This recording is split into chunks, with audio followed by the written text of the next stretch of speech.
Hey, this is Nick Sudner, and you are about to hear the second installment of our Into the Depths, the Music of Mutazione miniseries. It's hosted by Doug Wilson, and he speaks to his colleagues he worked on Mutazione with about the music in that wonderful game. If you missed it 2 weeks ago, to go check out the first installment of that. This one is a deep dive, particularly into the gardening element of the game, which is really cool and unique. But yeah, we're really enjoying Doug doing this deep dive. We're really happy to be hosting this series that To Good of a Break recorded.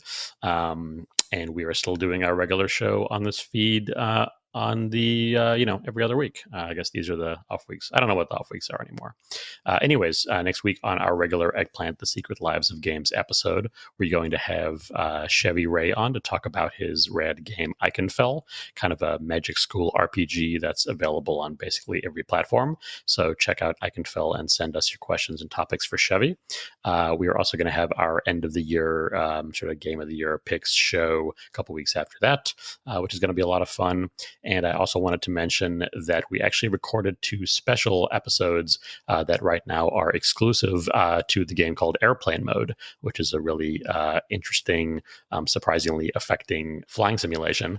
If you go to playairplanemode.com, you can get more information about that. It is out now on Steam, and they just updated the game so that on the in-flight entertainment in the game, you can listen to 2 exclusive episodes of Eggplant, one of which is talking with Airplane Mode's developer, Hosni. We had a really fun chat with him. So some fun meta stuff going into that. And we were really happy and lucky to be approached by Hosni and AMC and IFC to commission a couple episodes for that. So that was a lot of fun. Go check out our episodes in Airplane Mode. We'll be back next week with Eichenfell.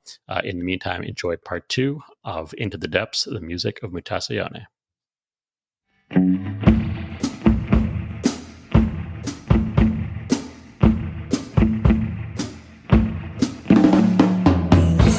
Hello, and welcome to The Radio Tower, a 4-part podcast about the audio and music design of Mutazione, a narrative adventure game that we released in September 2019. I'm Douglas Wilson, a game designer and audio programmer on Mutazione.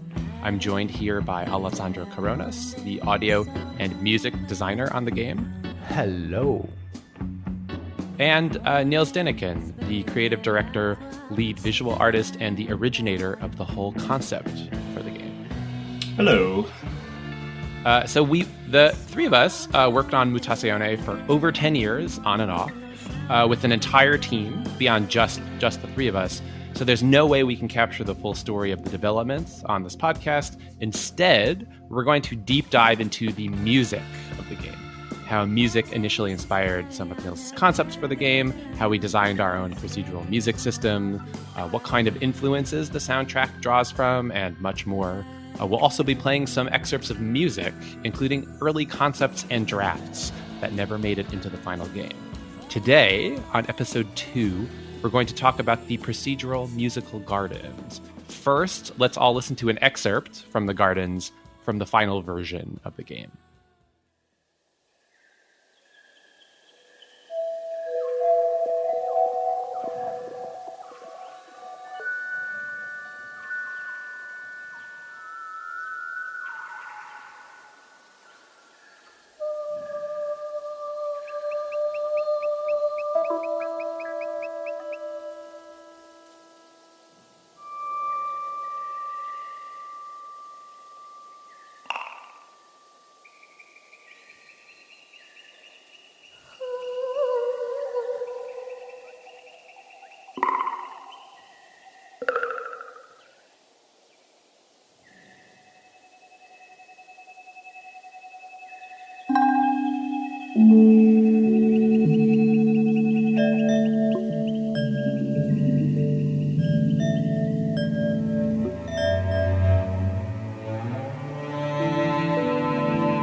Okay, so we're back. Just as a reminder, that was an excerpt of garden music from our game Mutazione from the final version of the game. But actually, this whole music system went through years of revisions and iterations. So we'll use that kind of excerpt to set the scene for all these like early prototypes that we're about to talk about. As mentioned, our game Mutazione has this feature where you grow your own gardens and each species plays a different instrument. And so you can kind of assemble your own ambient musical soundscape. So I wanted to start this conversation with where did this idea come from? Maybe Nils. Nils, do you remember? This must have been like late 2011. Is that right? Kind of coming up with the idea that this would be this key mechanic in the Right. game. We were thinking about the concept of Mutazione, and there have been, at that point, we've made a prototype. We've moved away from the idea of making this platformer game, another world inspired, and wanted to more like tell a story. But then also we were thinking really hard about like what could the like core mechanic of the game be, because we definitely wanted a gameplay that was like non-violent, not built up on conflict, and also it should not be something that was like where you would get kind of rewards or something all the time. So we think about it something that was like playful but not like in this classical kind of giving you this kind of feedback loop right away. And then I think we were pretty quick to think, like we were thinking about like plans pretty quickly, because the whole world was very organic and a lot of it was like growth and stuff growing, using growing as a mechanic somehow. At the beginning was maybe as like platforming magical seeds that you would plant to overcome obstacles or something. And then I don't know. I remember we sat together in like in Copenhagen on our balcony, and we're thinking about this. I remember being that we were inspired by what Niklas had done in a game jam game, where everything in this game kind of emitted sounds, like all the creatures and objects in that game kind of emitted sound, and we're generating this kind of procedural soundscape. So I think that was interesting. I remember for me it was like comparing, like I think I wanted our game to be a little different than most standard adventure games. And we knew we didn't want to have as much of the like puzzles, like figure out what items to put together to get through this door or whatever. And I think the two of us were talking about like wanting to let the players be creative, not just solve like one use puzzles. And I think it was that like, well, how would players do something creative more than just beating the game or whatever? And I guess both of us, and obviously also Alessandro, are all big kind of music fans and music listeners. So that was like a natural, I think, almost way for us to like all talk about and share our love of music and live music and different forms of music. Alessandro, do you remember being like roped into this idea or helping us come up with this idea? Yes, it was December of 2011, I think, because I have a note on my note app on the Mac about that meeting. And we were essentially brainstorming about the very, very, very basics of the garden, how they should work, the qualities, and so on. So the basic idea, which is still pretty much what it is today in the final version, is you get these seeds for different species of plants. You can put them in the ground over time or through some magic spell or whatever. They grow into full mature plants, and that each species plays a kind of different instrument. But it's not one pre-recorded wave file that it just loops. It's a collection of little clips that we pick from randomly. So the combination of all these different random clips is like always kind of unique and changing. I think, Alessandro, correct me if I'm wrong, but a couple of things we decided on really early is that we weren't going to have a beat. Like, it wasn't going to be on a gridded music system like an electroplankton, for example. It wasn't going to be a sequencer. It was going to be much more ambient and freeform. Can you tell us a little bit about that decision? Why no beat?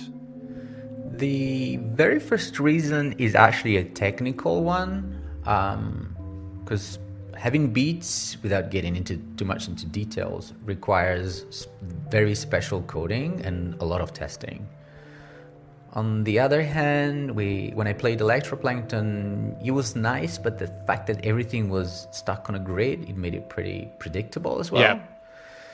So we also had like the Brainino apps with the auto-generated like sounds, but we wanted to push things forward by having each clip actually played, so that everything would have been much more musical and dynamic. Right. So to be clear, in the final version, I mean, some of the plants are quote unquote real instruments like a guitar that you're playing, but you are still using some synthesizers. But even all of the more electronic-y instruments in the final version, you are live performing, or not live, but you are recording yourself actually performing those clips. Is that right? That's correct. But that's one part of the job. My one hand was busy playing the notes or the chords, the melody, and I had a series of knobs on my MIDI controller mapped to certain parameters of effects or like an EQ. Yep. And then as I was playing, I was also performing live on those knobs with very subtle movements. And this was inspired by the life of an actual plant that never really, say, a stem never really waves the same, but it's always slightly different. Yeah. Yep.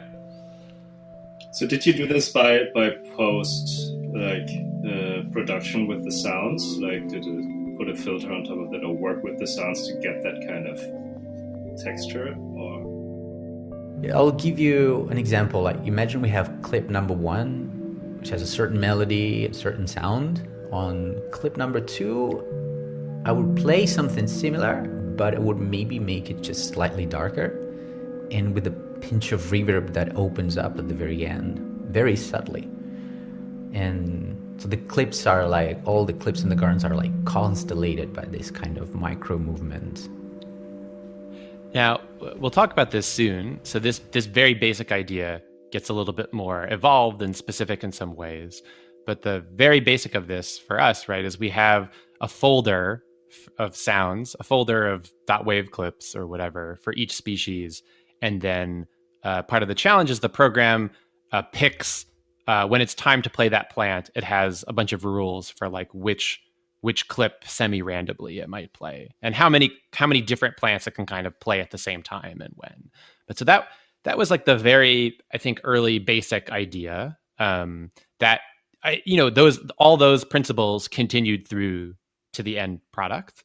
But before, so I ended up, so I joined after I finished my PhD in 2012 in Copenhagen, I joined the team, and in April 2012 started programming on the game. And my first job on the game was to work with Alessandro to code this procedural music system for the gardens. But before I even touched code or made a little prototype, Alessandro, you actually gave us some sketches that you put together yourself. Is that right? Yes. And I remember right after the meeting, I started sketching stuff right away. So gathering a bunch of sounds that I like and, put them all together. And I would record, I would cut them into clips and then spread them in the timeline in Logic in a way that it would sound nice, and then start to crystallize the first batch of rules that it would eventually give you. And I remember the first one, I guess the first rules is don't play more than 5 other times. Right. So immediately we realized, if you can plant 20 plants, we don't want all of them playing at the same time. So we need a rule to make Yeah. sure that there's only a certain number of spots in the soundscape. Why don't we play though? So this is interesting. You'd make these like linear or these like recorded MP3s that were like imaginations of what the garden might sound like, and then you intuited some rules and stuff from these sketches that you'd made. And then I would like often start programming based on what we were inspired by, what we discussed. Why don't we play your very first sketch for the gardens? And right before we play this, so this sketch is called "Everything Swell." So that was the name for like we I guess we imagined there would be different moods or flavors of groups of plants. Nils, I think you were the one also through your visual sketches kind of naming these different moods. Is that right? Like you were the one who came up with everything swell? Well, yeah, at the beginning we had like 4 different moods, and exactly how those would be achieved, like I don't recall. I think there would be the otherworldly mood, which would be like these weird plants, mushrooms, stuff that grows like underground. Even though none of this is biologically correct, by the way. Right. And then you would have like everything swell, which was like really like nice greenish plants. And then it was melancholia for like the bit of like sadder plants, bluish plants. And then there was one called rotten roll, which was like for plants that were like rotten. Well, that was the working title, right? Like the plants, they would not be, at some point they would die. Maybe some of them would get diseases, and so that was like the kind of mood that would be like, like degenerating, and that should be reflected in the sound as well. So I guess we came back to this in a different form. But that was like the very beginning of the idea of having different moods. So let's first play your clip. That's before we figured out all of the moods and the rules. But we knew we wanted this one texture, and poetically, and Nils had already had some drawings for this, but called it "Everything Swell." So let's just listen to this sketch.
Okay, so I definitely remember listening to that clip and getting really excited. I think I was really excited about the guitars and the fact that, oh wow, we could really feel your performance, and we could have these actual, not that there's anything wrong about synthesized instruments. Like I love electronic music, but yeah, feeling your performance in there as the musician was really exciting to me. Yeah, I mean, the thing about synthesized instruments is that you have to manually recreate that organicness, Yeah. as opposed to like real instruments where that organicness is like embedded like naturally, because if I pluck the strings of a guitar, I will never pluck them exactly the same way. And I also play these synthesized instruments through a MIDI environment. And MIDI tends to be pretty stiff by nature. It's a binary thing, it's on off. So if I would come up with a beautiful patch, I don't want the same patch to sound exactly the same every time I hit a key. So that's what I was referring to when I mentioned that massive amount of work that I put into each clip so that it could sound as organic and as a Fender Stratocaster. Like they could sound like a performance, of a real instrument. And you can get a glimpse of this even in this super rough sketch. Yeah. Yeah, it was super exciting. I really loved that sketch, and I totally shared that enthusiasm. And if you think about it, like think about the consequences it had for the game. Maybe that sketch was what totally sold us on, making these musical gardens, and then think about the consequences it had for the game. Yeah. And what we needed to do, like to make this kind of accommodate in the game, right? Yeah, I mean, in 2009, you were imagining this is kind of like or the whole game as like a platformer. So I think it was around this time that like your conceptions of what the whole game should be were like changing pretty drastically. Right. Okay, so kind of writing that sketch and being like, all right, we should try to implement this. So that was you composing that in Logic, and then the question was, well, could we have like a computer itself without us telling exactly what to do, emulate that kind of vibe and that feeling? So a lot of those exact instruments that were in that clip, you cut up into these little clips, like what was it? Probably like 8 different clips at first per I instrument. think it was less than that. It was 5, 4 max, but I don't think more than that. And so I was looking through my records, and I was like pretty happy. I actually have pretty good records from that first year of working on this, and tons of different builds that I could see how this like evolved week to week, which was so it was really fun going through my archives listening to this. So I send a first test build to the two of you in April 24th, 2012. And so this is what the very first shot at this. You'll recognize a bunch of the instruments from Alessandro's original sketch, but now it's like a little bit messier and a little bit more procedural. So let's listen to an excerpt from that.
Okay, so that was the very first build that I made where the computer code is actually selecting the clips to play.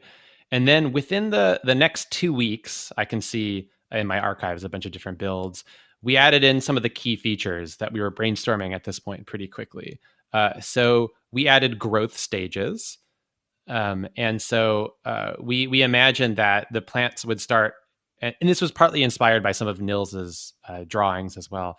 But the plants would start as little babies, little seedlings, and then over time, through whatever means, they would grow. And as they grew, they would get like the sounds they made would get more full bodied and more developed.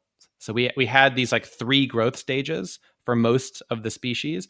So baby plants, and then what we called young plants and adult plants. And each of these stages had their own subfolder of clips. So let's say at the time it must have been like 4 or 5 clips per stage. So at this point, the garden would change and grow. Plants would grow, get old, die off. New plants would blow in. And so you could leave the gardens on and not have to press any buttons or even pay attention, but you'd get new instruments, new combination of instruments growing, coming in, combining in different ways. The other thing we had in very early were sick sounds. So when the plants got old, or there were various conditions that could make them become sick, where we would like mutate the sound to make it like a little out of tune or warbling. Do you remember some of the early tests making sounds sick, Alessandro? Yeah. So the sick plant. Remember, I asked you if we could warble the pitch in Unity. Yeah. Because the idea that I wanted to give is this sense of instability.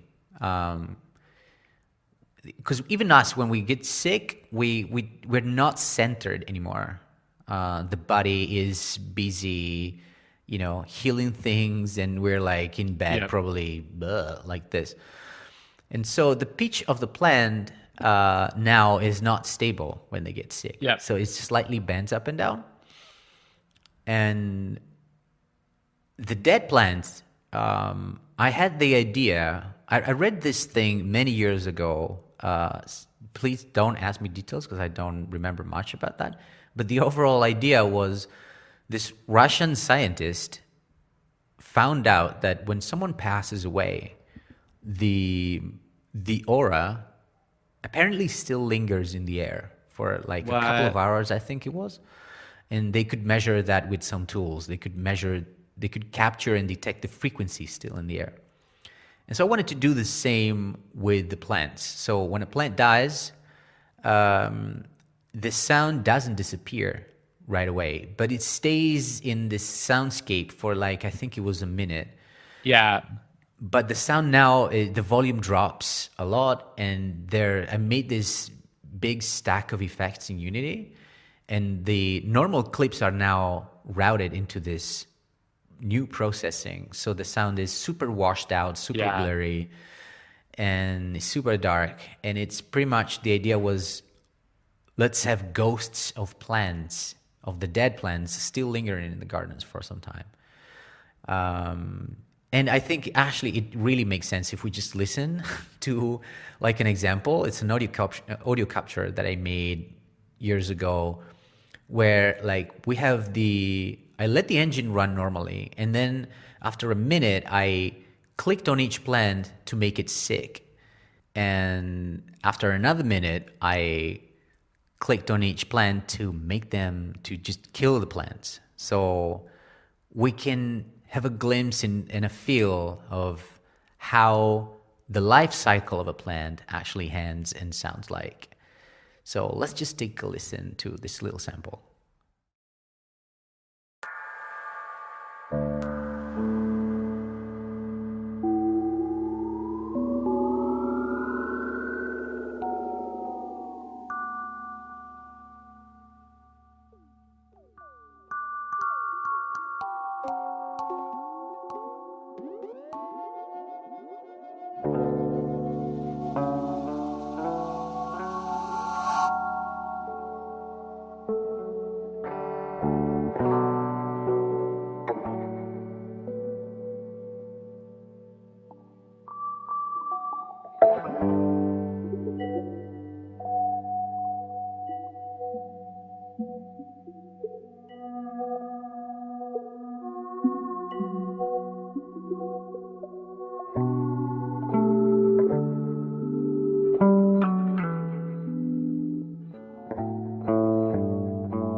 Yeah, I suspect. I'm glad you brought up that. That's one of my absolute favorite details of our music system. I suspect most players never even hear it because it's probably masked by all the louder sounds. But yeah, if a plant, so try it in garden mode. If a plant dies, like for the first little moments after it's dead, you can actually hear these very distant echoes of the plant that used to be. So that's it's a really nice tiny detail over the rest of the garden, I think. So we, the first prototypes, the first few weeks already, some of these kind of key features, key vision of what these gardens could be. And then pretty quickly, after a few weeks, we get to another one of the main features. So remember, Nils had talked about, we'd imagine these kind of different moods, like melancholia, what we called everything swell, which would later become what we called Pacific. Just the idea that not all of the plants should sound the same. Maybe there'd be a way to give your gardens different musical colors depending on what plants you grew. So at some point within the first, I think, couple months of development, we came up with this idea that there'd be 7 moods. Alessandro, do you want to tell us about what these moods are and why 7? Okay, in music theory, you can harmonize scales, and in the game we're using the D major scale as the global tonal center of the gardens. So when you harmonize a scale, you essentially pick each note from that given scale and then you shape a chord out of that by using the same notes of that D major in our case. So we ended up having 3 families in major, 3 families in minor. And the 7th degree, when you harmonize a major scale, is a diminished chord. And it sounds pretty weird. And it was really tricky for me to include that into the global economy of the gardens because it was a procedural stuff. So we had to make sure that it would sound great all the time with no exceptions. So I opted for the 7th family, which is otherworldly, to randomly switch between major and minor, essentially. So but this is basically like a harmonic circle with 7 different keys that are all kind of related to each other, right? Yeah, exactly. Yeah. And the harmonic relationship is super tight because all these families are all these chords, major, minor, they're all generated out of the D major scale. So they share 5 notes in common, and it's the pentatonic scale. And just to explain this a little bit further so people can understand, imagine we have a garden of 10 plants. 6 plants are Pacific. 2 plants are melancholia, and 2 plants is, I don't know, spooky. Now the primary mood is Pacific because it's got the majority of plants. And the Pacific plants are allowed to play the full scale of D major. What melancholia and spooky are playing are those 5 common notes only. So they're limited to those. And this way you can mix and match anything and it will always sound great. And the cool thing is that we instructed the engine to be aware of this harmonic relationship at any given time. Yeah. But that's right. The algorithm knows what key it should be in playing, and then is smart enough to only pick the clips that harmonize with the current kind of primary key. So we have this everything swell mood that's in D major. I believe melancholia is the next mood that you explore. Yeah. And then we slowly kind of go through. So the 7 are wanderlust. How would you, Nils? How would you describe what's the flavor? So Pacific is this kind of relaxed green plants. Guitars, a bit lazy, maybe like a summer day. Yeah, like the game is playing in a swamp, so you have this warm day in the swamp. You're kind of lying in your hammock. That's kind of Pacific. And Wanderlust is like there's like a slight breeze to it. The symbol that I drew for it was the cloud, so you kind of imagine more an airy feel, like you walk over fields. Grassy fields with like grass swaying in the wind, and like these white clouds on top of you, right? The blue sky, and you just want to walk around. Wanderlust, right? So that was another major key flavor. The third one that's in a major key is euphoria. So how would you? What was the idea with euphoria? Euphoria would be these very like colorful plants, vibrant. Like colorful flowers, like bulby shapes, and nature, about to burst. Kind of, like how everything in nature is is about reproduction. So it has this kind of also sexual note to it. So yeah, this kind of overwhelming nature, just everything grows at the same time. Almost about to suffocate itself on growth, and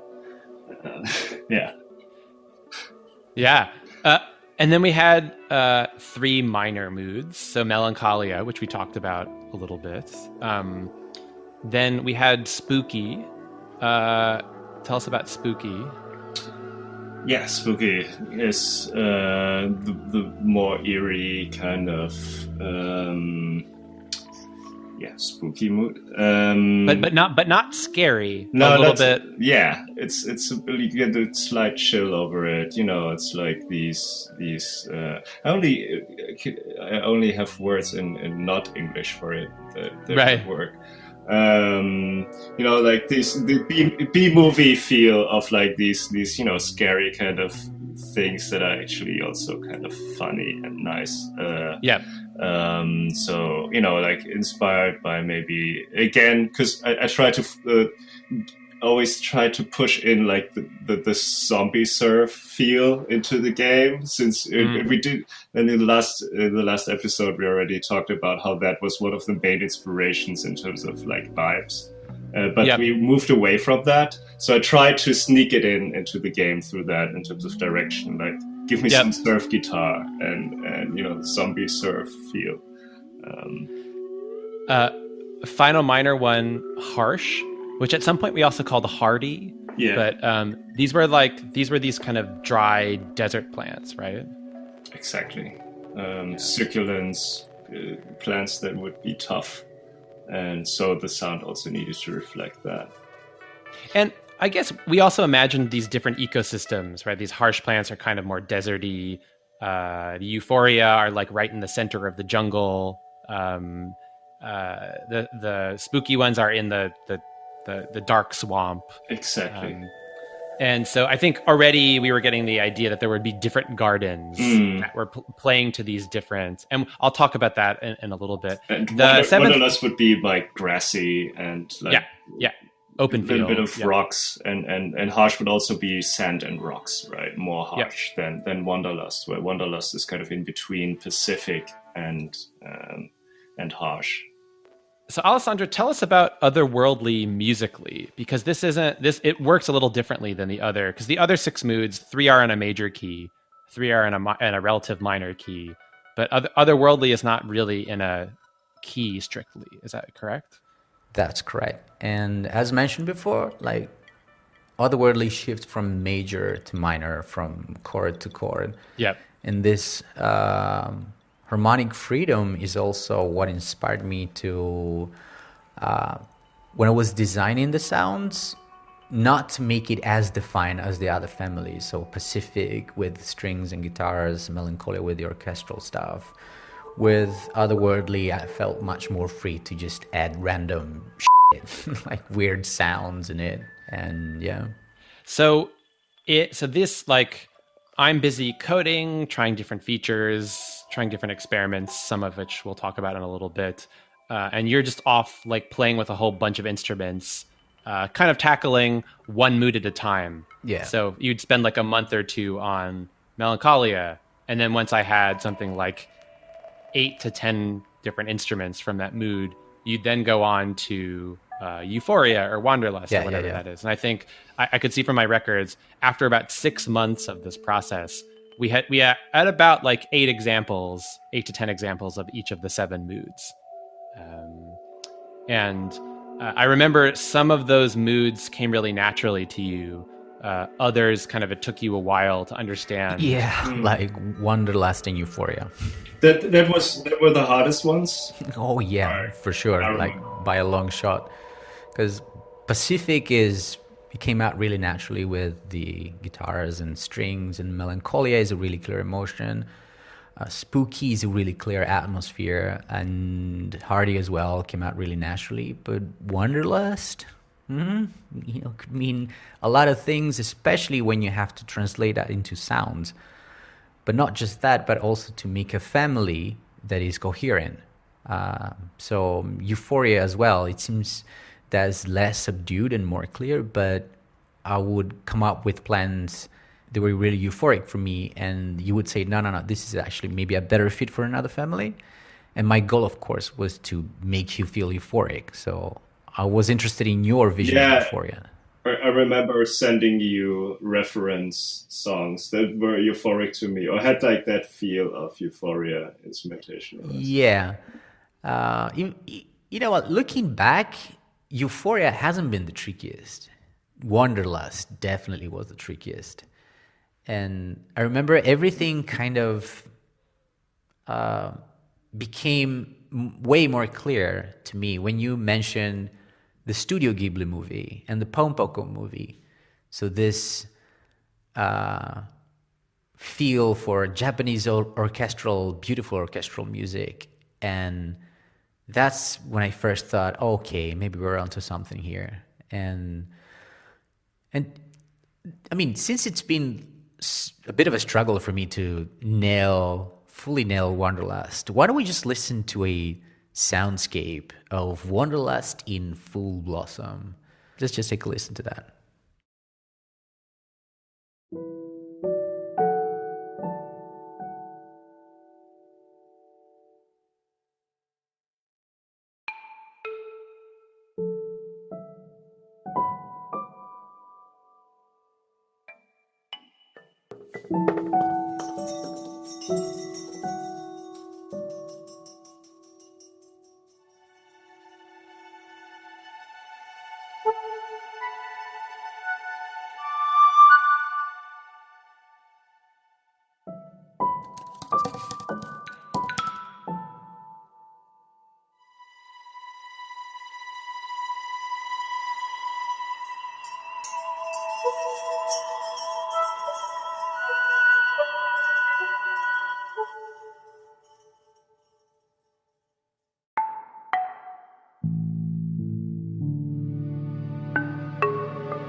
Yeah, so for me and for Wanderlust, for me and Nils, I think quickly both of us imagined like these scenes in various idyllic scenes in various Miyazaki Studio Ghibli movies, and the composer for many of those movies, Joe Hisaishi, has these kind of like piano orchestral, really like nostalgic soundtracks, and I think definitely Wanderlust ended up inspired by that kind of right. For me, it's direction. like the scene in Spirited Away when they enter the theme park and they're on this field with the grass and the clouds, and that has that mellow piano in it. And actually, something that always reminded me of that was also the Gute Fabrik jingle that Alessandro sent to me at some point, which we listened to last time. That was for me. That was totally Wanderlust. Yep. So even in that first year, like as you can tell, we're having a bunch of like discussions about what should define each mood, what should they sound like.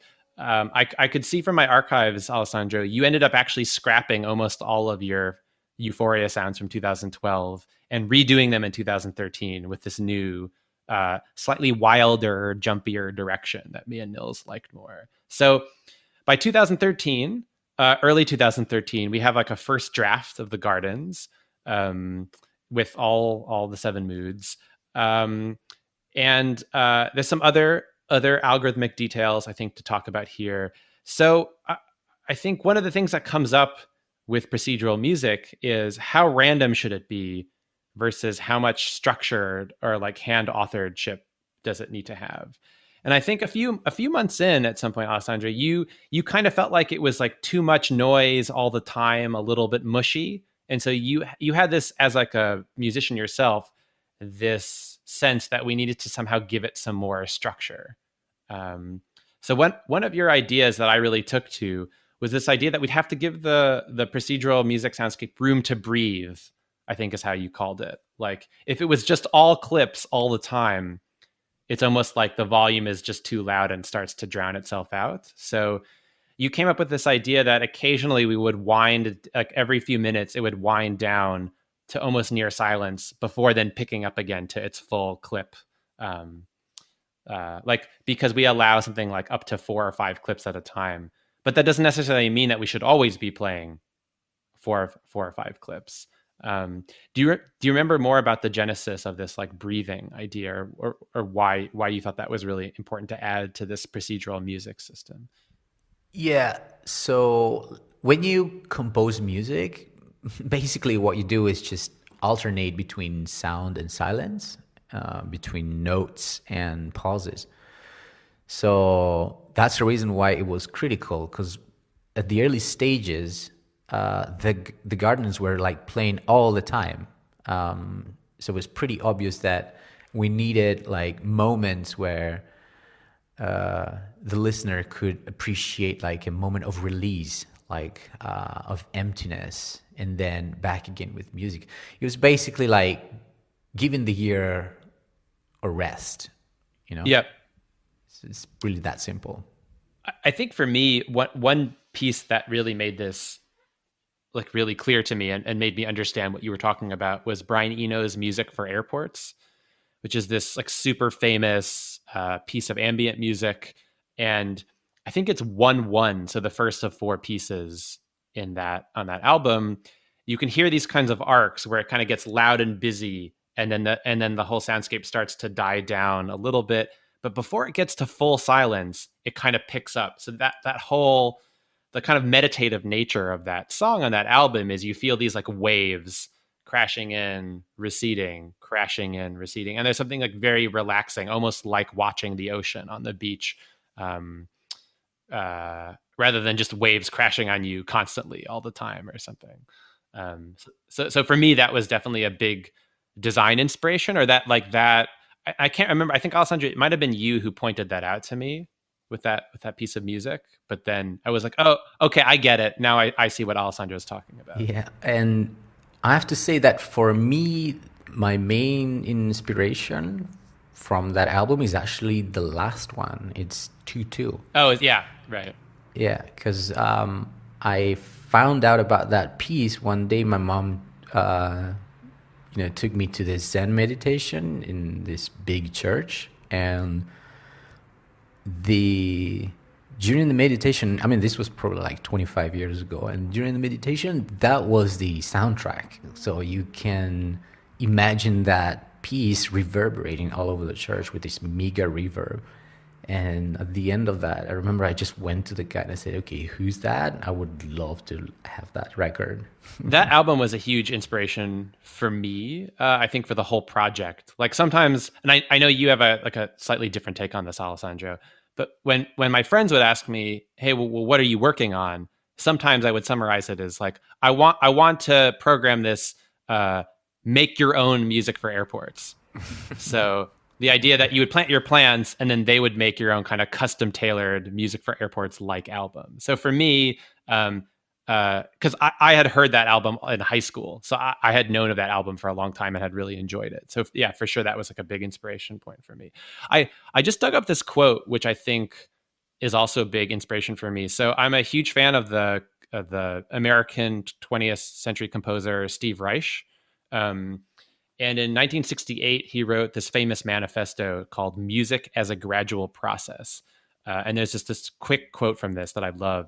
He writes, performing and listening to a gradual music process resembles pulling back a swing, releasing it, and observing it gradually come to rest. Turning over an hourglass and watching the sand slowly run through the bottom. Placing your feet in the sand by the ocean's edge and watching, feeling, and listening to the waves gradually bury them. Now, obviously, Steve Reich's compositions, if you've ever heard them, are very different than this ambient garden music we were making. But I really love that, like the idea of this experience that like music should feel like these like gradual process, relaxing processes that you're just watching something slowly. So yeah, I think for me that's the kind of emotion that I wanted out of these gardens. Yeah, never heard of that, but yeah, it makes a perfect sense if I think about the gardens. Yeah. So along the way, there were also many failed experiments as we tried to figure out what this thing should be or what it should not be. I remember Nils with you, because it wasn't just about the music. We knew that this would have to actually be playable and would be this thing that the player would have to do in the game. So it was both music, but it was also gameplay as well. And at some point, I think I wanted to make it more gamey. So I found these prototypes where there's like, you have to water the plants, and if it doesn't rain, they can like dry up. Or do you remember we imagined like all these insects and other animals that like particular animals would come if you grew a particular species, and then those animals might like be toxic to or help another new plant. So there was this whole like ecosystem that we imagined. Yeah, and it's like both balancing out the idea of having an ecosystem and then having gameplay that you have to communicate and rules you have to communicate to the player. Doing that with the garden is incredibly hard because like once you go into this rabbit hole of treating a garden like an ecosystem, which it is in the real world, obviously. You can kind of lose yourself on so many details because like suddenly like what kind of rules do you add to? Like you have perennial plants, you have annual plants, you have plants that only grow in certain seasons under certain conditions. You have different soil types, which we actually kept. And then you have to water them, but different plants have different needs for waters. Then they have animals that will be in symbiosis with the plants. You have animals that will damage your plants, parasites. You have fungi. Obviously, the whole idea of fungi, like mushrooms, is preposterous in Mutazione because like all of the most of the mushrooms grow underground, which is like totally unrealistic, right? And they're all a lot of them are bioluminescent, which is like more a tribute to video game than to like organic life. So like, yeah, there's so many thoughts coming together, and we want that feeling of, this game should be organic. It should like transport that feel of being organic, and that has to show as well. But also that has to sound. And the sound, I think the sound was never the big worry. I think it was more the communication to the player, how to interact with it, and then also to present the gardens in the way so they look organic and they don't look like you're on the grid growing your farm, right? You're not industrial. Right, it's not Stardew Valley. Yeah, exactly. But it's also not like in real world, like industrial. Just these huge plots farming, with right. Yeah, exactly. Yeah. And I think that was hard too, which was like, well, how many fail cases should there be? Like if you're bad at watering or you don't understand what the GUI is telling you and your garden is growing badly because there's a plague of insects or there's not enough water, would you be frustrated? And I think, Nils, you really wanted this game to be approachable, not just by like really experienced video gamers. Yeah, but I also wanted this, at some point we wanted this kind of, we imagined all of this with like animals, and animals would actually have a much bigger role than they have now. That you would attract animals with certain plants, and they would give your own sound and add to that soundscape. And and from the very first sketches that I made from when we had that meeting, when we came up with the concept, I imagined animals as a key part for the whole soundscape, which we pretty much moved away from pretty soon. I have some old builds from around that time where we have some insects actually contributing to the soundscape, but I think we figured out pretty quickly that like, oh wait, there's going to be a huge amount of GUI information, and this is going to become very system-y. Like whoever plays this game is going to have to learn about the relationship with insects and water and all these things. And I think ultimately we were like, we're like balancing all these design goals. What are the design goals that we care about most? Well, our goal isn't to make the most accurate simulation. And our goal is to make this thing that people can have fun with and not necessarily have the frustration of like failing all the time or like have to like spend a bunch of energy figuring out how this like arcane system works. So I think pretty quickly we realized, oh wait, no, it's just making nice customized music. Let's like simplify out a bunch of these like simulation-y failure possibilities or whatever. Yeah, I think what was most important was the aesthetic experience rather than like this like managing, and the sense of wonder you would get from it, that it would touch you on an emotional level, that it would be accessible, it would be easy to use, and people who were not like game literate could use it. And also you have to keep in mind, this was one part of the game, right? We wanted this to be in the center of the game, but still this other part of the game was like a story, and we had to so like balancing both of these elements, monsters, that was incredibly hard to kind of fit together, and it it was basically just the game telling us what we needed to do rather than making that a conscious decision, I think.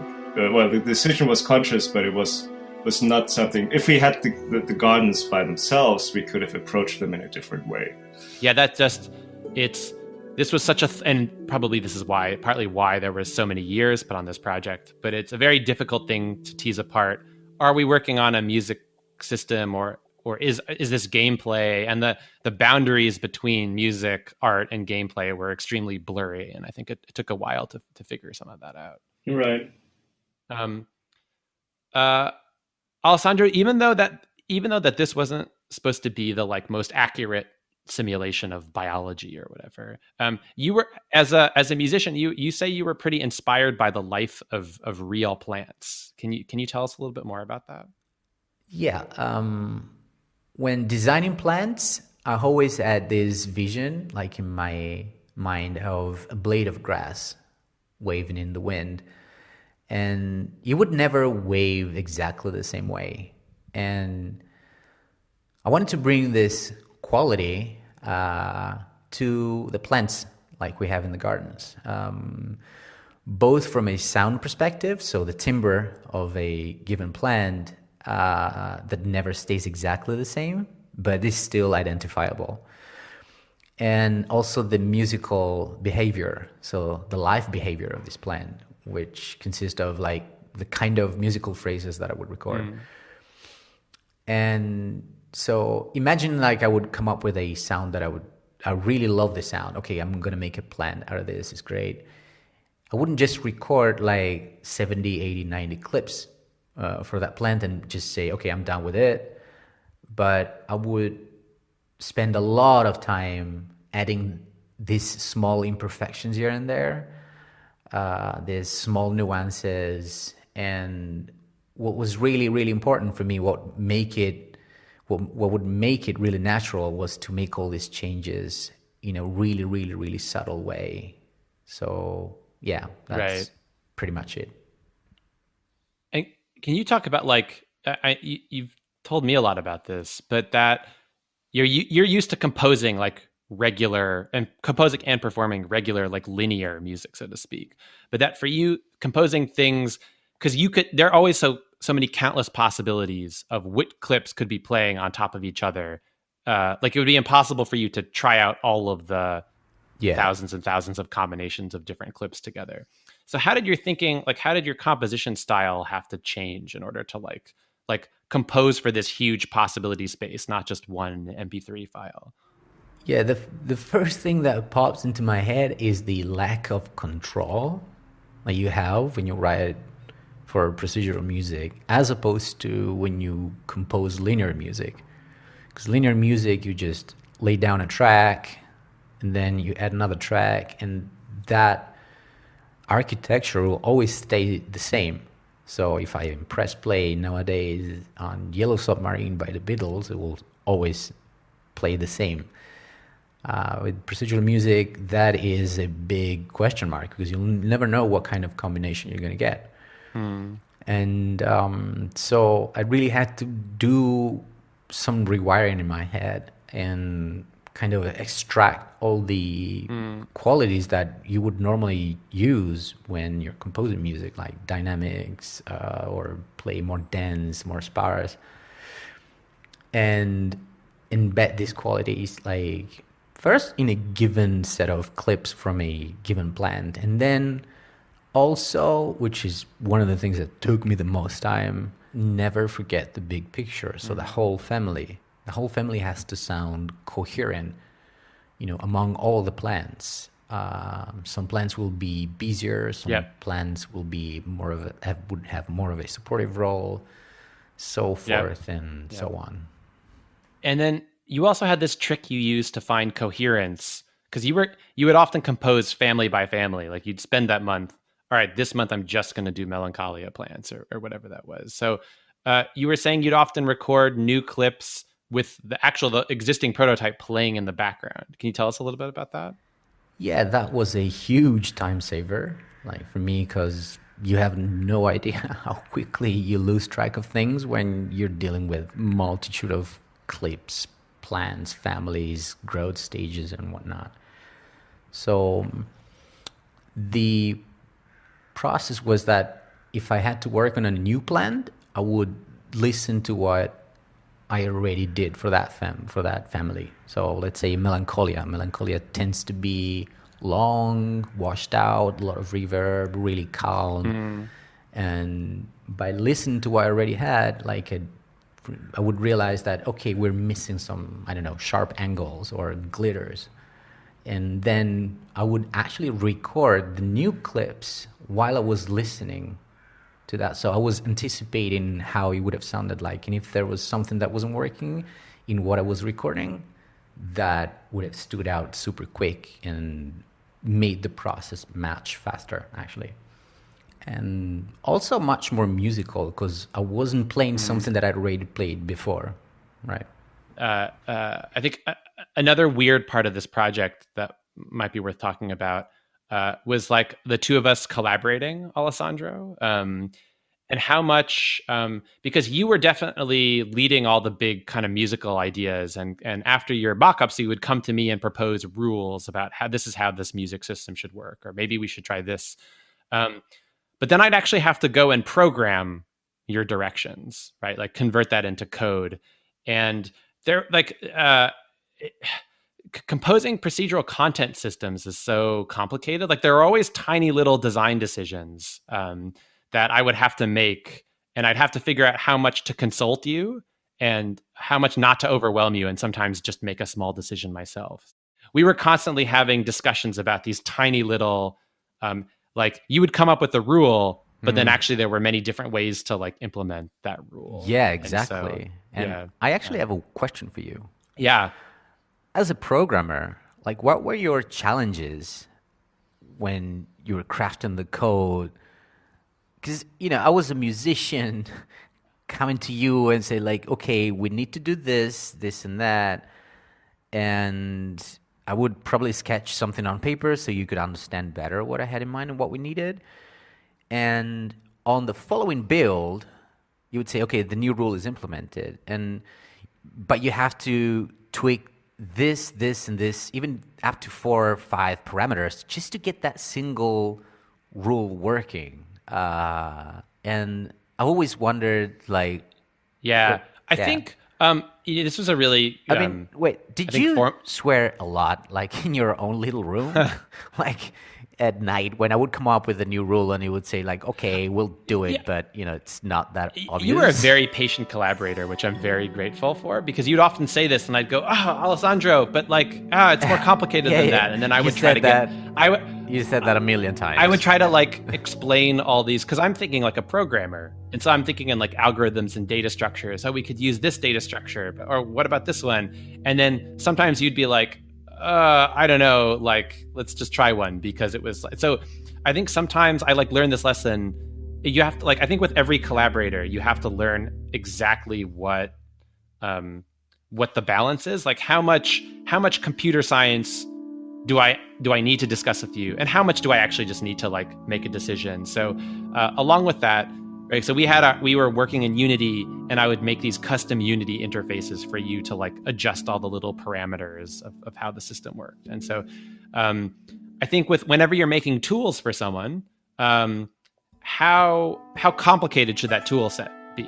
Like, should I give you control over every single little lever in the game? Or is that actually overwhelming and user unfriendly because then there's too much for you to learn? How much should I simplify that to only give you access to some of the levers so that you're not like I think early on in some of the these like Unity prefabs that we'd set up, there'd be like hundreds of different buttons and sliders that you could adjust. And it was just like, it was infeasible to imagine that you had the time to really like tweak every single micro decision about how the randomness worked per plant or whatever. And so I think part of this was figuring out how much control do you actually need and want, and what are the actual parameters that are like, because sometimes too, I think it's easy to rabbit hole into little details that like even the listener is not going to really pick up on. So I kept having to like pull myself out of the programmery rabbit hole, which is like, okay, wait, like let's actually focus on what's important here and expose Alessandro only to the levers, so to speak, the parameters that he needs to adjust. So that was like in terms of working on procedural content with like an artist or a musician or something. I think I learned a lot from that process, which is, and I think you also learned a lot from that process too, in terms of like a classic thing when you're making procedural content is, a lot of ideas work 90% of the time, but then there are so-called worst case scenarios where, okay, well, in this edge case, it totally breaks down if this clip plays 3 times in a row or whatever that is. And so often you'd give me ideas, and then I would say, well, Alessandro, that's great in 9 out of 10 cases, but if we get unlucky and the randomness works this way, then it'll have this really bad outcome that will sound badly. And then you'd go, oh, I didn't think about that. And then you'd have to like discuss a solution to that. So it's just really difficult when you're not just composing a linear MP3, but now you have to consider this very complex possibility spaces. But I think what was really cool working with you for so many years is by the end of this, I think you also got very good at like starting to get better at predicting these like worst case scenarios that we had to guard against. So, I think like that's one very satisfying thing about working with somebody so long is you both kind of like start to learn a little bit more about like what the other person needs and how to talk to them. Yeah, and also I think after all these years, I think you know a lot about music. Yeah. Like not from a listening point of view, but from a crafting point of view. Yes. Yeah, exactly. And I also have another question for you. Can you tell us a bit more about like your struggles with creating a mixing environment for me using Unity's mixer, which surely is not designed to support that complex routing and grouping that you did so that I could mix this monster of a thing. And yeah, because I know you struggled a lot with that because you really had to push the boundaries a lot of what was technically possible, finding some dirty hacks and workarounds. So tell us a bit more about that. Yeah. So one of the big challenges if you're ever making a really music heavy game in Unity, we have something like 60 gigs of audio in the whole project. Is that right? Yeah. Like a massive amount because ultimately there are over 100 instruments in the garden alone. So that's something you're saying that's like over 7,000 clips of audio in the garden system. And then there's all the town music and sound effects and stuff. So that means that whenever someone like starts like sets up the project, they have to spend a day importing all these .wav files, and so that's part of the reason we stayed working in our own repository because it was like too much data to inflict on all the other team members whenever like they were importing a new project or we were making changes and importing all sorts of new audio in the project. And also like the Unity tools, I think are a little bit more set up for people doing static audio. So we ended up just doing really ugly hacks in the Unity audio mixer. Yes. Like we instead of a mixing board, we essentially had like over 100 mixing boards in the project because we needed a separate mixing board for every single plant. And then that actually ended up taking a significant amount of memory, which started to become a little bit of an issue when we made the game for Apple Arcade because mobile devices, right, have like less powerful specs, and I had to be a little bit more careful about how much memory I was eating up. So, yeah, I think Alessandro, the next time we work on a game project, I'm going to use, which isn't to say I think Unity audio is great for beginners, but for such a complicated project, I think we should. But wasn't it also a problem with using fmod and I'm sorry this goes into the geeky territory, but like, wasn't it also not possible to use with the way we wanted to publish the game that didn't allow fmod to like there were some conflicts there or something? We weren't sure at the time. I think like all these tools have changed greatly. I mean, this is the other problem. Like, well, if you work on a game on and off for 10 years, like the whole not only does the marketplace change, like all the tools for making games change a lot. Like, and so this was constantly like, by the time we got to 2017, it's like, oh my God, like the whole landscape of making games has changed. We should like reconsider the tools we're using. But yeah, there were other like risks and problems with fmod. And there was something nice about having all the audio natively in Unity meant that like Alessandro could just do all his work within Unity rather than having to like juggle multiple programs. But yeah, if I could go back in time, we would probably use fmod or Wise, which would save us a lot of heartaches. So there was, yeah, especially in the final years, 2017, 18, and 19, a huge amount of time was just kind of creating this audio pipeline to export our code and audio from our repository into the main game. And there was, turns out you learn a lot making a game. I think this is one of the main reasons I think making lots of small games is really good practice before you make a big game, rather than learning your hard lessons while you're working on this 10-year project. But let's try to like we can go into and kind of finish finish the chronology of the game and make some final points. So 2017, me and you finally revisit the gardens, right? Okay, we have to finish this game. You kind of decide to scrap almost all the clips, and there were hundreds of clips, and probably at least already 80 instruments species that you had made. And you were like, no, I'm going to wholesale scrap Pacific and Melancholia and kind of compose. You made new recordings that were similar to the old ones, but why did you decide to? Because that was a lot of work for you, right? You probably spent like almost a year redoing all those clips, like thousands and thousands of clips. Why did you? Do you remember why in 2017 you feel like you really needed to take another start from kind of scratch and redo all the garden clips? Yeah, because we had a big brainstorming meeting about the qualities for each family, and also we needed tags for each plant because we needed tags for the garden GUI. So a lot of things became way more clear for me. And so, this plant is not otherworldly anymore and blah, blah, blah. So I just did a major overhaul. And this is also when Wanderlust locked into place for me during that meeting. Right. Yeah. So me and Nils, do you remember this, Nils? We were like, when we revisited the gardens, we were suggesting new signature instruments to make the moods really memorable. So already we knew, okay, Pacific has guitars, Wanderlust has piano, but we wanted to make the moods even a little bit more distinct from one another. So we had this big brainstorm when we tried to define each mood with a series of adjectives and instruments. Right. Do you still have that document, by the way? Okay. Yeah, it's sitting somewhere in our huge pile of documents. Point taken. But why did you scrap Pacific, for example?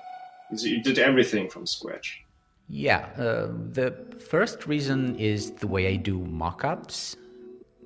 The way I do mockups, they sound finished because I want them to sound as good as possible. But usually they're not finished at all. Because if I have to present something to you, I want that thing to sound great. Because as cool as it might be, if it doesn't sound great, then it's much probably a no. Yeah, I know that feeling. Yeah, and the second reason is I moved a lot of plants from family to family along the way. Say the table harp in Wanderlust. It used to be in Wanderlust at the beginning, but then when we defined the families better, we decided that Pacific was the, say, epicenter of the stringed instruments.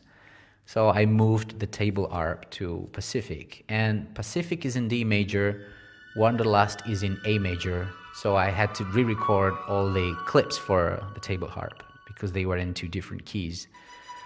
And so that's another reason. And the third is just that in general, as I was working on the gardens, I just became more aware of what they were supposed to be. So, yeah. Right.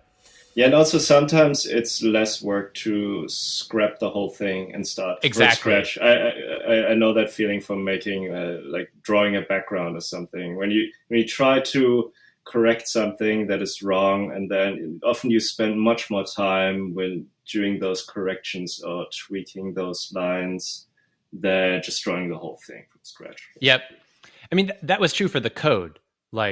That's why in 2017, because you come back to something 4 years later, you're a different person. Reading through my old code 4 years later, I can't remember what ideas I had in my head. So it's just I guess I'm writing this all from scratch. And now that you've done it before, you know how to do it better and more efficiently the second time. So I think that was true for both me and Alessandro in different ways. Now, the final version of the algorithm for the gardens, obviously we made all sorts of little tweaks.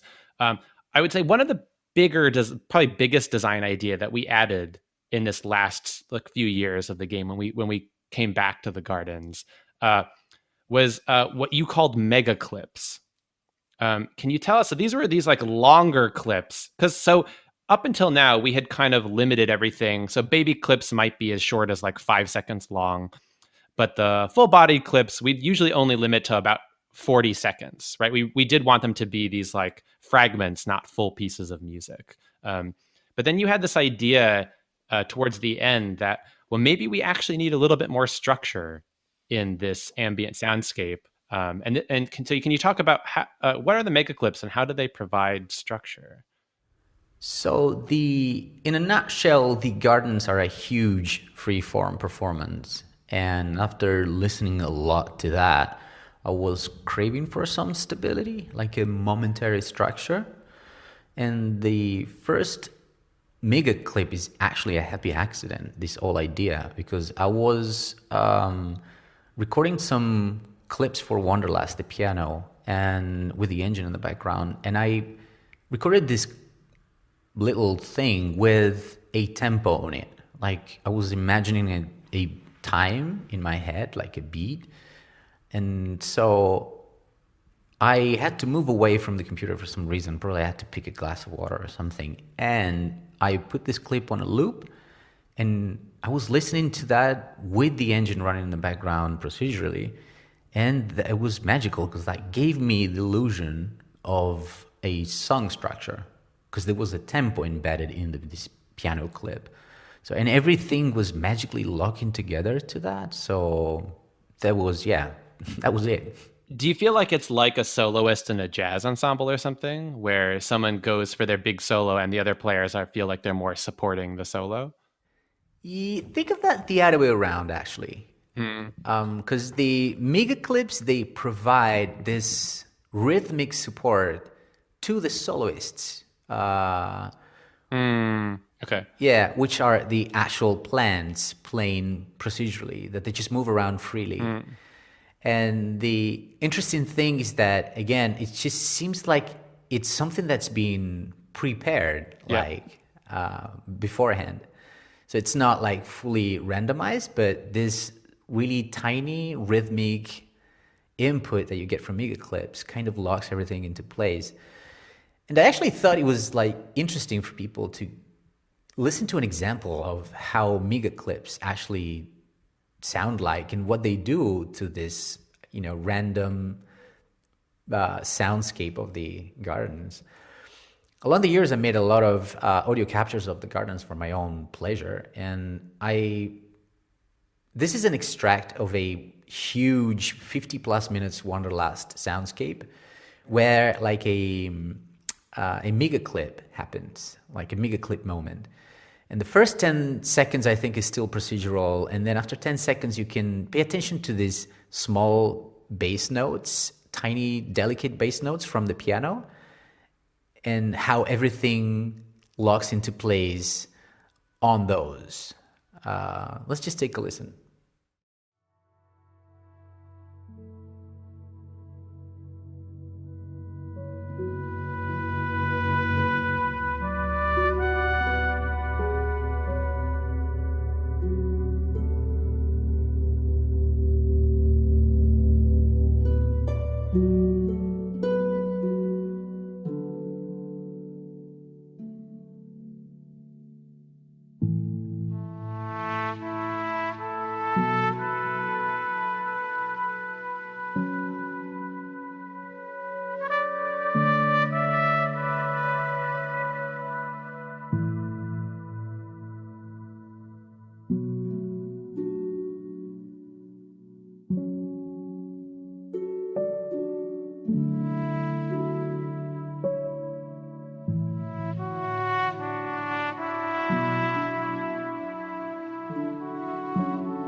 okay, of course, I had to do a bit of a cheating because I had to cut this huge file into the small section and add a bit of reverb at the end.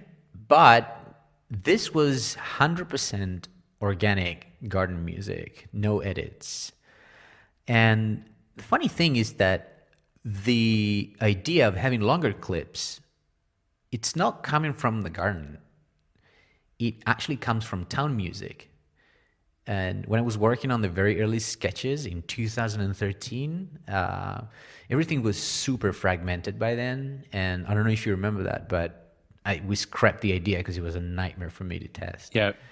And so this, with the gardens, we were okay. I wasn't really feeling, oh, we need longer clips in the garden. But as said, like after listening to the gardens for years, then this craving reemerged. Yeah. And I was like, okay, I need stability at times. And this is when the mega clips landed into the gardens ecosystem again. And it was 2016, I think. Yeah, so that comes pretty late in, and you'll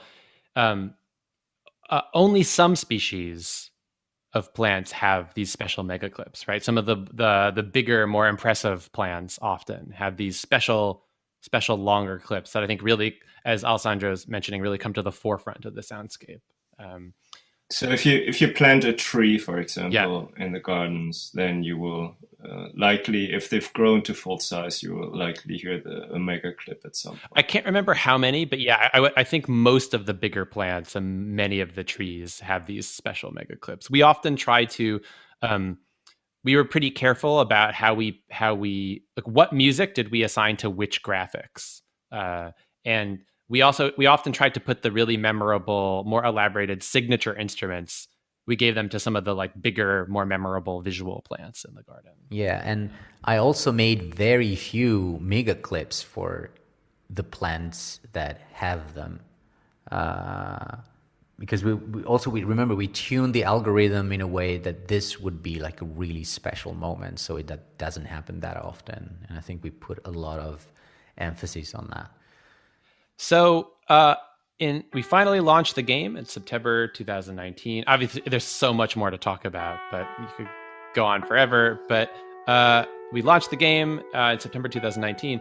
But actually, we ship it with this story mode. So in the story mode, you have to grow one of these gardens. So you're the protagonist Kai, and you're spending a week in the town of Mutazione, and every in-game day is kind of themed around a different one of these moods, where you grow a Pacific garden, and then the next day you grow a Melancholia garden, and so forth and so on. Now, because time doesn't just occur by itself in story mode, we came up with this device where you have to play a special song to grow the plants in your gardens, from baby to young to adult.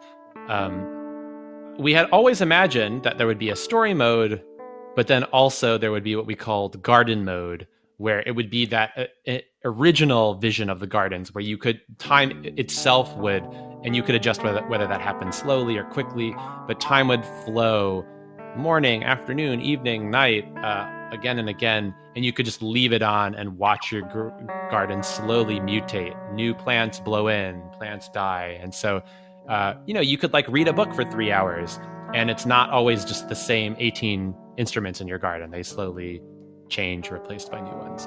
Right. I think it became pretty clear at some point that continuous time in the story mode was just not an option.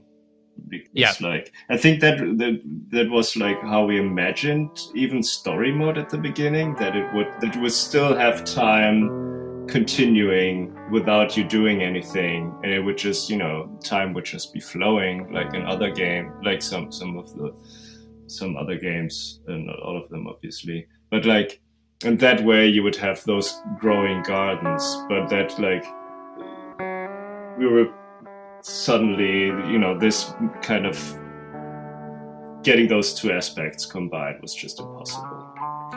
Yeah, I think in 2012 we naively thought that this would be more like Animal Crossing like, or I was always thinking about Legend of Zelda Majora's Mask, where you play these like 3 days in real time over and over again. Right. And even then you wouldn't have the option to grow a garden, right? Well, I guess we thought that the plants would kind of magically grow super fast or whatever, Right. but that they would, you'd have to spend time in the town, and then you could revisit these gardens that you had planted a few days ago, and they would have.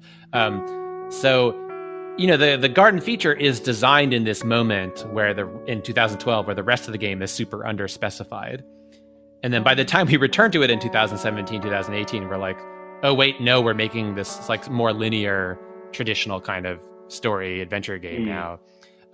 And then so then that's where we're like, okay, well, then we'll release a separate mode called Garden Mode.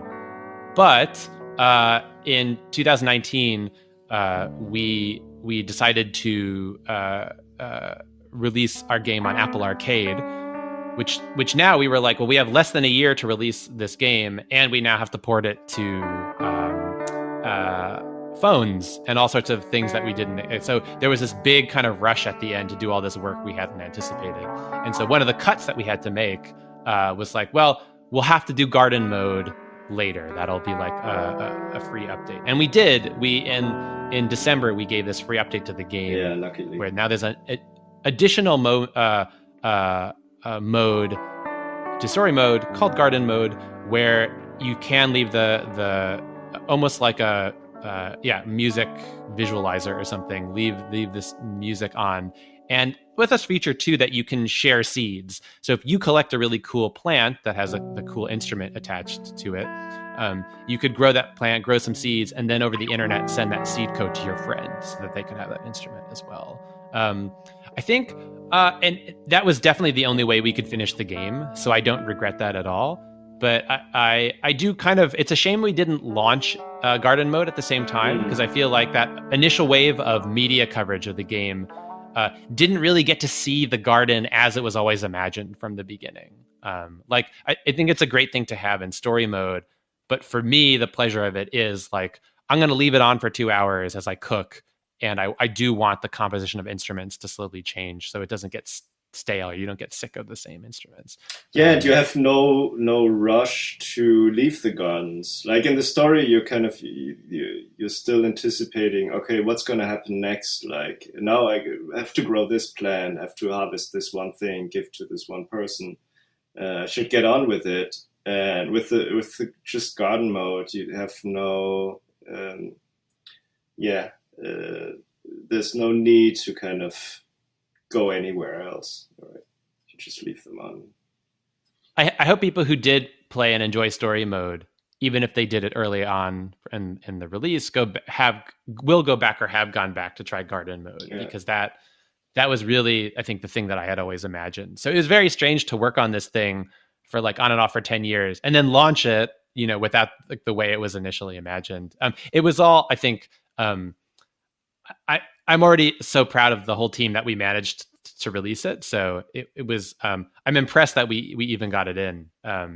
But so that December, that free update, I think for me was the like, the way I always imagined playing with the gardens. So a final thing to talk about with the gardens. So since the free update of garden mode, we've actually still been doing a little bit with the gardens.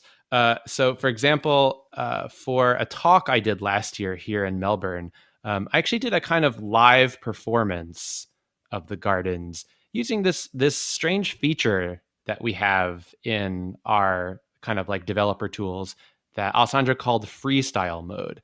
Now, this is a really key tool that you used throughout the years working on the garden that you asked me for in the very early days. So in freestyle mode, the algorithm stops picking plants to play, stops picking clips to play. You actually have to click the plant manually to decide, okay, you play, and then the algorithm picks one of its appropriate random clips to play. So it's not like you're fully in control, but you get to say when this plant plays and when this plant plays, and then it does its best job to pick a clip. So Alessandro, can you tell us about why you asked for this and like how this was a really important feature in developing all of the music for the gardens? Yeah, so the freestyle mode was the most basic tool I needed because I needed to trigger clips so that I could check them. Like it was really that easy and simple. As I was using it along the way, I would eventually find new ways to make it even more useful. Remember, I mentioned that it was super easy to lose track of things with this multitude of sounds, and Yeah. I would use it for checking combination among plants within a single family, or checking the coherence among all the families. So I would use it to simulate certain behaviors, musical behaviors, and that they would eventually become new rules for the engine. So it became a performance tool as well. But the very basics is that it was a super useful basic tool to trigger clips. Yeah. I think that's true of procedural content. Like, it'd be ridiculous if you had to well, I'll put some new clips to try into the game, and then I'll just have to wait 5 minutes before the engine finally gets lucky. And so, but I think the cool thing here is that because it is a kind of like debug tool for you to be able to try things quickly, but then isn't just a way to check. It's actually this like compositional tool that you're using a little bit more actively to imagine what this algorithmic music might sound like. And then it actually became a performance tool for the two of us to like live. So in front of this audience, I was sitting on my laptop showing this kind of slideshow about explaining the music system, but I was playing the gardens live for them. One of the things I really like about freestyle mode is that it's not fully determined. So it becomes this kind of dance between you and the algorithm. Like, I tell what species to play, but then it's kind of random. And that's kind of fun too. Sometimes it's not the clip you expected, or sometimes it's a happy accident that this is exactly the one that I was hoping for. I'm really thankful we went into this kind of musical gardening genre, if you call it a genre though, and kind of starting to doing something with that. And maybe there's still potential to keep exploring that space, I guess. Yes, absolutely. No promises made, but yeah. Can I point out one last thing? And it's the quote-unquote musical alchemy among the three of us, after working together so long and so close on the game. You two, being two big music heads, you listen to a lot of music. Nils, you play in a band. I would be really curious to hear Doug's music whenever he wants to do that. And along the years, you gave me a lot of really useful feedback. Feedback that, from my point of view as a musician, like, it was really thoughtful, because you listen to a lot of music again, and you know what you're talking about.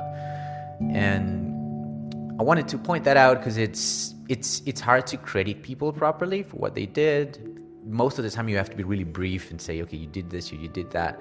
But like, the truth is always way deeper, and it's much more fluid. And really, I wanted to highlight your contribution along these years on the musicality of the game. It's really hard to properly credit this stuff. I know I've struggled a little bit to talk about this succinctly in interviews, because it's like when you work on something experimental with someone for so long, you've all touched different aspects of it so much that it's hard to really split up into like, yep, you were this and I did this. Well, we all did it in conversation for so long, and the lines are very blurry. And I think that's when co-creation, I think, feels very rewarding. But yeah, that's often difficult to talk about to like a journalist who just wants to sum it up in a sentence or whatever. But there we go. I hope that's we'll leave it there. It's already pretty long, but you work on something for this long, and there's so many stories to tell. But hopefully that gives people a picture of where this came from, how it was made. But obviously there is a lot more music in Mutazione than just the gardens. There's the whole soundtrack. And so that's what we're going to talk about with episodes 3 and 4. So next episode, we're going to specifically talk about the town music. So every day in the game, there's a different suite of music that plays. And that was actually quite a long process to arrive at the final idea for how that should work. So that's what we're going to play and talk about next episode. Thanks for joining us.